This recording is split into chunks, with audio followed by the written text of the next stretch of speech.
A história do direito romano é, na verdade, a própria história de Roma e a história de todos nós. Estudar Roma não é só olhar para um passado distante, é literalmente desvendar o código-fonte da sociedade ocidental moderna. E para começar, basta pensar neste número que impressiona muito. Cerca de 30% do nosso Código Civil atual tem raízes diretas no direito romano. 30%. Estamos falando de normas criadas há séculos que continuam ativas, regulando as nossas relações privadas no dia a dia. É um sistema com uma precisão que chega a ser assustadora de tão boa. Parte 1. A introdução ao legado romano. Para entender o peso desse legado, é preciso imaginar uma civilização com uma organização social tão avançada que ali por volta do ano 1 d.C. já ultrapassava a marca de 1 milhão de habitantes. Os romanos tinham uma mentalidade bem peculiar, sabe? Eles possuíam uma visão elevadíssima de si mesmos, considerando-se o caput, ou seja, a cabeça e os líderes supremos de todo o mundo conhecido.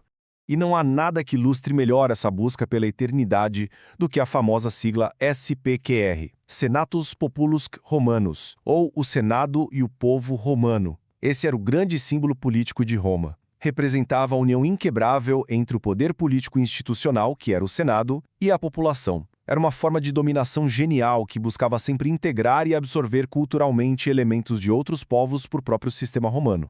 Colocando tudo isso numa linha do tempo, a história romana impressiona pela sua extrema longevidade, algo bem diferente de outros impérios. Tudo começa com a fundação lá em 753 a.C., na fase da monarquia.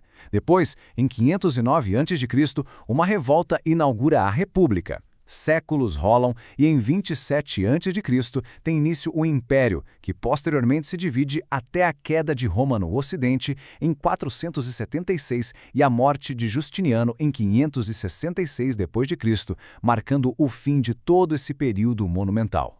Esse fluxo das três grandes etapas, monarquia, república e império, deixa bem claro como o contexto político de Roma era dinâmico. Os sistemas eram cíclicos. A sociedade evoluía, as necessidades do dia a dia mudavam e as formas de governo precisavam se adaptar, culminando, no final das contas, no absolutismo imperial. O que nos leva a uma questão muito intrigante. Como Rômon, uma fortificação militar latina minúscula, fundada às margens do rio Tibre só para conter invasões etruscas, conseguiu expandir a ponto de dominar praticamente toda a região do Mediterrâneo, chamando aquilo de nosso mar? A resposta está no método.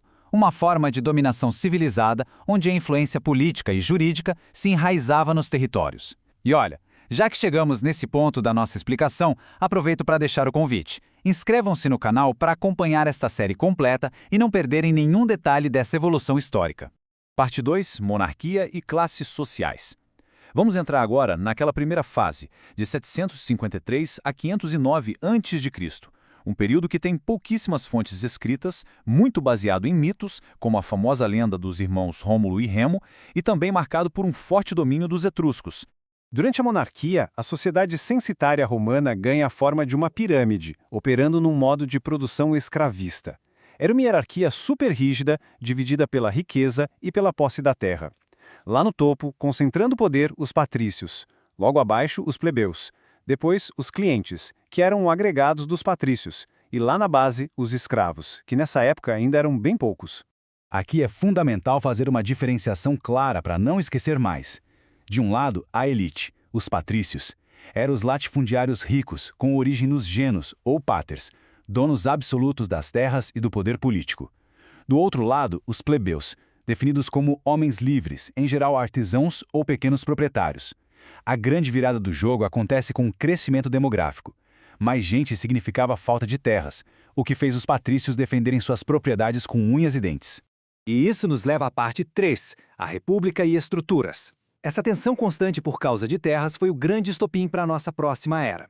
A revolta patrícia que deu fim à monarquia foi basicamente uma resposta desesperada para impedir que os etruscos confiscassem suas terras. É aí que se instala a República, do latim, a coisa do povo. O Estado passa a ser visto como um bem público, com a função de buscar o bem comum. Rolou uma ruptura brutal com a mentalidade monárquica, onde o Estado se confundia com a própria figura do rei. Mas atenção, embora a República Romana tenha criado um aparato administrativo fantástico, ela não era uma democracia como conhecemos hoje. A participação continuava estritamente censitária, ou seja, quem tinha mais dinheiro mandava mais. A complexidade dessa máquina administrativa era um verdadeiro quebra-cabeça. O poder executivo ficava com o consulado e o Senado atuava no legislativo. Existiam magistraturas para tudo. Pretores cuidavam do judiciário, censores dividiam a galera por renda, edes cuidavam das cidades e questores controlavam o tesouro. Nas assembleias centuriais, a desigualdade ficava gritante. As assembleias patrícias tinham 98 centúrias, garantindo 9.800 votos. Já as plebeias tinham apenas 95. Conclusão, mesmo sendo a imensa maioria da população, os plebeus sempre perdiam nas votações por causa do peso da riqueza da classe patrícia. Parte 4. Lutas sociais e o Império. É lógico que uma desigualdade de representação e de distribuição de terras desse tamanho não ficaria barata. Historicamente, é fato que sistemas baseados em profunda disparidade de acesso à terra geram conflitos severos e muitos séculos de instabilidade. O grande motor dessa transição republicana foi, sem dúvida, a luta social intensa entre patrícios e plebeus. O coração desse conflito era a questão agrária. Essa pressão gigantesca gerou marcos históricos impressionantes, como a greve geral dos plebeus no Monte Sagrado, lá em 494 a.C. Foi uma paralisação dramática que literalmente forçou a criação de reformas legislativas para acalmar os ânimos da classe trabalhadora. Quando o modelo republicano finalmente se esgotou, entramos na fase do Império. E aqui vai uma dica de ouro para exames de história do direito. Cuidado com os nomes. O Alto Império é, na verdade, a fase inicial. Já o Baixo Império, que vai de 284 até 566 d.C., é o período final.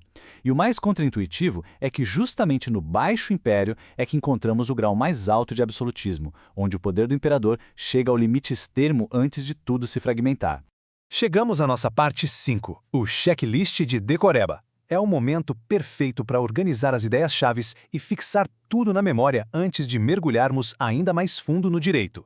Passando a limpo em ritmo acelerado para não restar dúvidas. A história do direito romano representa a evolução de toda a nossa civilização. SPQR simboliza a união de Senado e povo. A monarquia teve bases míticas e foi dominada pelos etruscos. A república inovou com a res publica, o Estado como bem comum. A sociedade censitária gerou lutas viscerais entre patrícios e plebeus por terras. E, finalmente, o Baixo Império é o período final, marcado por um absolutismo imperial extremo. Depois de compreender todo esse imenso panorama histórico, desde uma pequena aldeia no rio Tibre até a dominação total do Mediterrâneo, fica uma grande provocação final. Como exatamente, no dia a dia, as leis e normas jurídicas dessa sociedade tão complexa eram criadas, documentadas e aplicadas na prática? As respostas para isso estão fresquinhas na continuação do nosso estudo, portanto não percam a nossa próxima apresentação dessa série.